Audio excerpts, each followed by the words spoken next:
Welcome to Exhibition. And hello, Andrew Antoniou. Hi, Richard. Good to be with you. Very good to be with you as well. Your exhibition is Theatre of Dreams at Australian Galleries in Sydney.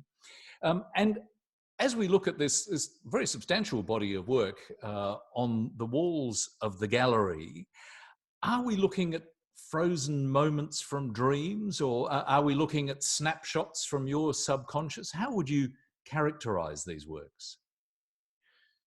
Well, it's really complicated, Richard. I wouldn't say they're one or the other. They're really a combination of those things.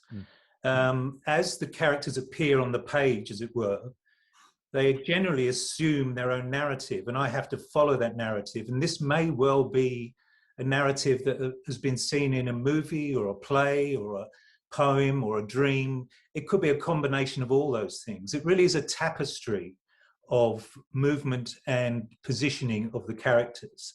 And they can come from any time or any experience of my life or my unconscious. So I don't really try to pick out where they originate or what their function is. What I'm really trying to do is gather them together in the same place. And when you do gather them together and then offer them to us, the viewers, there almost seems an implication that there's a puzzle to be solved in there somewhere, or an answer to be found. Is there? Good artwork poses questions rather than gives answers. So I think if an artwork gives an answer, it tends to be a matter of artifice. And I think great art has a mystery to it. And it's the pondering of that mystery that delights us, really. And it certainly delights me as I'm making them. And as we look at each of the individual players, and often there are quite a number of individuals in many of these works, each one seems to have a task. There seems to be an internal logic. They're very much focused on what they're doing. So yeah. Is there actually an internal logic to their world, even if to us it's a question? Well, I think there is, but I think it goes beyond verbalizing. I think it can't be explained. It's redolent with meaning, but I think quite often meaning doesn't have an explanation. It simply has a movement of the soul, as it were. If something means something to us, it's really hard to put into words. We just feel it. And these characters certainly, as you say, you know, they have different rituals that they're engaged in the picture plane. And those rituals really belong to them. And what we are being asked to question, I suppose, is, does that ritual apply to me? What does it mean to me to see that? So the title of the exhibition is Theatre of Dreams, and many of the tableaus of figures seem almost to be theatrical. In fact, if we look at a couple of works like Director's Take or Last Call, we can actually see very explicit theatrical references, and there's even a sense of cutout figures. We see a couple of cutouts from the back. Yes. So does that emphasize that, I don't know, maybe all these figures are cutouts or not real somehow? Yeah, I think that's a good point. I think that they are, in many ways, they are fabrications. They are props. They are part of the set. But in saying that, they still have meaning. They still have a presence. They still require of us to engage with them, and to set up the picture, the drawing, with this, with this kind of conceit, if you like, of it being theatre, really invites us to be an audience and to understand that, yes, there is this, I guess we have to kind of drop our belief in what we're seeing. But we do that when we go to the theatre anyway. We suspend our disbelief and we engage with what we know somewhere in our psyche, that it's an illusion, that these lights and these props and these sets are really playing with our consciousness. But we are prepared to engage in that illusion and accept it as an illusion, and sometimes laugh at it as an illusion. So as visitors come into the gallery and look around at these works, do you want them to have an experience that is almost like going to the theatre? Yeah, absolutely. I think that's the point.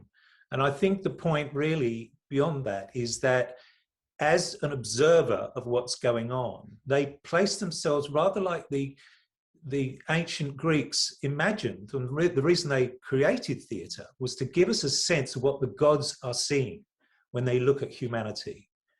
And literally, so we still have that expression, sitting in the gods, in theatre. And it really comes from that construct that the ancient Greeks had, as how do we see ourselves? How do the gods see us? And then they place themselves in this proscenium, which was the lens through which we view our being, our behavior, and our attitudes to our mortality and love and fears and beliefs and so on. These are very philosophical questions that you're raising. What drives you to try to use the various media of art that you do to keep asking these questions? Because you've been asking these questions for many years now. Yeah, look, Richard, if I was able to answer that, I probably wouldn't draw. But I think I think within all of us, there is a burning question about who we are, what are we doing here, and where are we going? And I think that question, as Gauguin once put it in a painting, is something that lies underneath everything we do. And I feel with my work that really these characters are trying to tell me, not necessarily explicitly what's going on, but to make the understanding that there is something going on that we need to address. And I've always been interested in those questions about life and death, conscious and unconscious, ritual, belief, and so on. So I can't ignore any of those particular dynamics in the work. They all have to play their part. And they do manifest as something quite absurd sometimes. They do really belong to absurdist theatre, as they do belong to the lyrics of Bob Dylan or the plays of Samuel Beckett or the engravings of Hogarth. They are in that genre, which is a pretty broad genre. You mentioned this process of questioning, and I want to go to one or two specific works that seem to focus in particular directions and have some themes in common. For example, there seems to be some implicit questioning of perhaps science and medicine in works like A Measure of Certainty and Divining Right and Point of Difference. Can you give us a sense of how you zero in perhaps on particular areas of expertise or art or science in those topics? When you think about the business of being able to measure something, that in itself is something quite magical. The fact that we can actually gauge our existence through distance, through pressure, through humidity, through measurement, as it were. And I think quite often the scientific is given a little bit more of a broad understanding and tolerance than the imaginal is. But I think that's because we can measure it in some way. And I think we have to accept the fact that certainty has to be there. And I think that allows us then, once that certainty is there, to go into this other world knowing that there is a counterbalance to it. And somewhere down the middle, divining right is where the measure and the imaginal come together, the magical and the measurable come together. Occasionally, there does seem to be a kind of a nitty-gritty sense of connection with the present, a response perhaps to contemporary events. And I'm thinking of the work Distancing. Yeah. Is that the reference to the social COVID-based obligation that we experience? Yeah, absolutely. I just had a moment before I started this drawing, thinking that, well, I'm distanced from all my friends and my family, and I see my lovely wife and my dog every day. But my characters, this cast of characters, how would they respond to being distanced from me? There's me sitting on the end of this bed, wondering if they can come in any closer. Can I get a really good close-up of them? Can I see what's in their hand? Can I gauge their motivation? So I played with that idea. It's a part of theatre that was part of our everyday last year.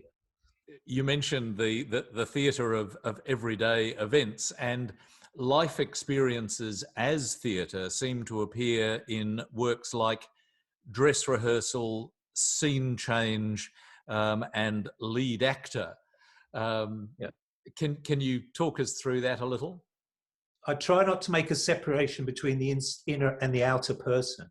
And I believe that all these people are in some way a manifestation of me, that these are characters of the soul.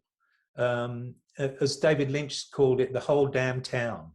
That the soul is a multifarious hybrid being made up of our past and our future expectations, our dreams, our fantasies, our fears, and the guiding forces behind us, whether they're our loved ones or our angelic side or whatever it is, our intuitive nature.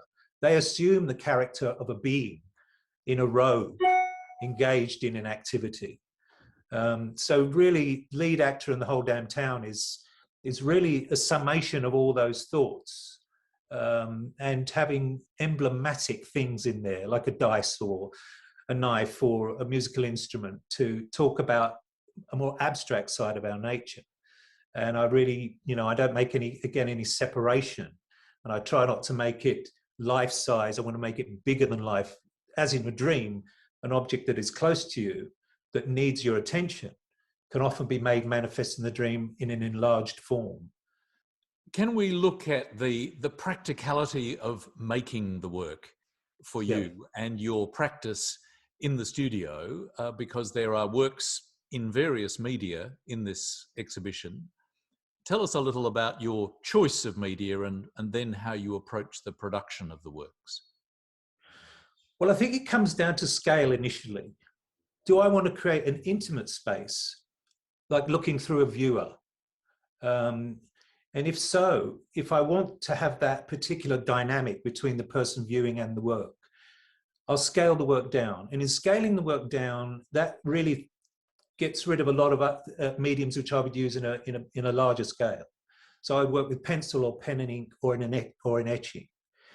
But even within those mediums have an intrinsic quality that brings out something different in me. The edginess of pen and ink or an etching needle, the softness and fluidity of graphite or pastel or something, will bring out a different sensibility. And I invite that into my work. I'm not a monomedia artist by no means, because I want the medium to speak of itself through me as well.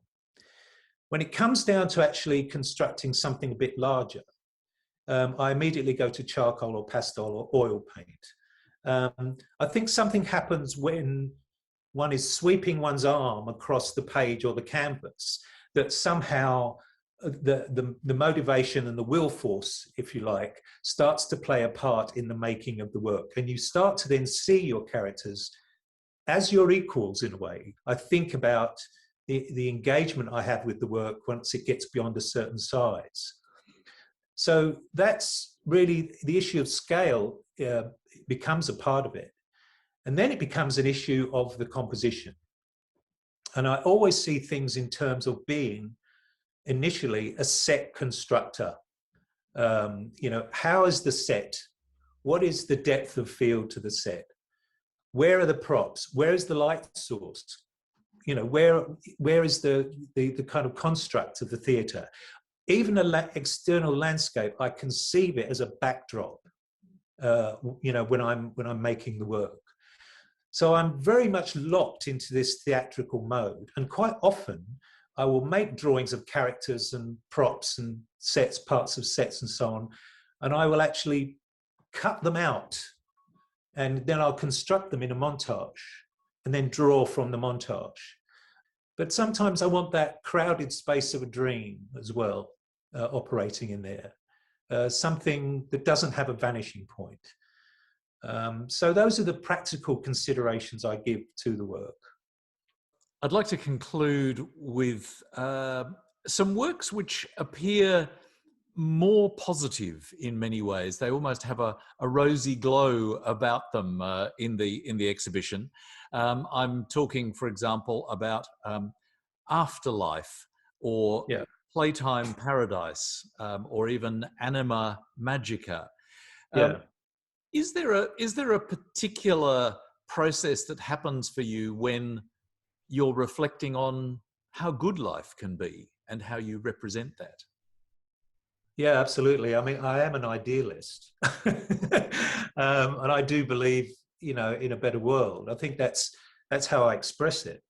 I think it's also, there's a line from a song, I think it's a Talking Heads song about heaven is a place where nothing ever happens.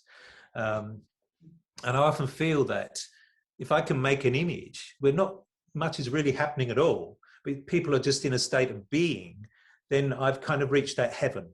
And Afterlife really is a title that relates to that. And it's also after losing a partner. I wanted to imagine that the afterlife was like that you were in this magical place where nothing ever happens. You can just be, So in a biographical way, that resonates, with me, with that work. But there is a more positive side to me, despite the darker images. I think also it has to be said that the darker images aren't necessarily negative or not rosy. They can offer, it's often in the shadows that the great potential is concealed. That Jung always talked about the shadow as being unrealized potential. And so I often see those dark images. I do often see those dark images as something where the real treasure is hidden, as in the underworld. In Xanadu did Kubla Khan his stately pleasure domes decree. This was an underworld place full of glittering palaces and golden roads. Well, Andrew Antoniou, you have taken us on a fascinating journey through the theatre of your dreams and the images that has produced. So thanks very much for sharing your exhibition with us. It's been an absolute pleasure, Richard. Thank you.